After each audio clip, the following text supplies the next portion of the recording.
À regarder les rues de Londres, les partisans de l'Europe n'ont aucune crainte à avoir. La capitale britannique, ou plutôt son centre-ville, étale ses richesses, sa population cosmopolite et sa City qui bénéficie d'une position stratégique à cheval sur l'Union européenne et le monde anglo-saxon. Ici, personne ne veut d'un Brexit.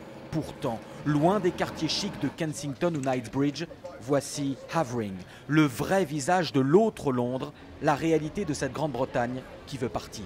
C'est le quartier numéro 1 dans tout le pays qui soutient le plus le Brexit, notamment à cause de l'immigration. La seule raison pour laquelle Londres veut rester dans l'Europe, c'est parce qu'il n'y a que des étrangers maintenant. Il n'y a plus d'anglais à Londres. C'est facile quand on habite à Kensington et autour du palais d'être pour l'Europe. Ils n'ont pas tous ces immigrés devant leur porte. C'est nous, dans les banlieues, qui les avons. Je suis désolée, mais ce sont les riches qui veulent rester dans l'Europe. Pour les pauvres, comme moi, l'Europe n'apporte rien et ça ne fait qu'empirer pour nous. Les riches contre les pauvres, les jeunes contre les vieux, les citadins contre les campagnes. Dans le centre du pays, voici Peterborough, la deuxième commune du Royaume-Uni qui votera le plus en faveur du Brexit le 23 juin. À l'origine, on n'a rejoint l'Europe que pour faire un marché économique, rien de plus. Ils nous ont menti dans les années 70. Je suis assez vieille pour me rappeler un peu de la dernière guerre et je ne veux qu'aucun autre pays ne puisse nous dicter nos lois, et notamment pas l'Allemagne. La libre circulation des personnes, c'est bien joli, mais qui sont ces gens qui rentrent chez nous? Est-ce que ce sont des gens qui ont un casier judiciaire ou est-ce que ce sont des gens bien?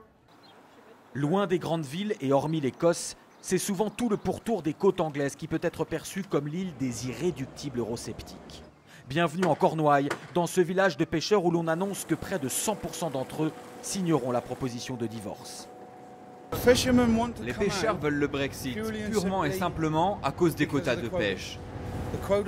Les quotas sont dictés par Bruxelles, qui n'a aucune idée de nos stocks de poissons ici. Eux ne croient pas les donneurs de leçons, politiques ou économistes, qui pronostiquent des conséquences douloureuses en cas de Brexit. On achètera toujours du vin en français. On leur achètera toujours du pâté et du parfum.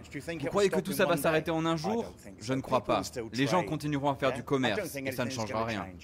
Cette région des Cornouailles, où les intentions de vote en faveur du Brexit sont en tête, n'a pourtant pas une grande gratitude vis-à-vis de l'Europe, car c'est bien de l'Europe que sont venus bon nombre de financements pour un certain nombre de projets dans la région, comme cette université de Falmouth, financée en grande partie sur fonds européens.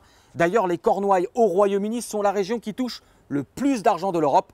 Ça n'a visiblement pas suffi pour susciter l'amour et l'adhésion des habitants.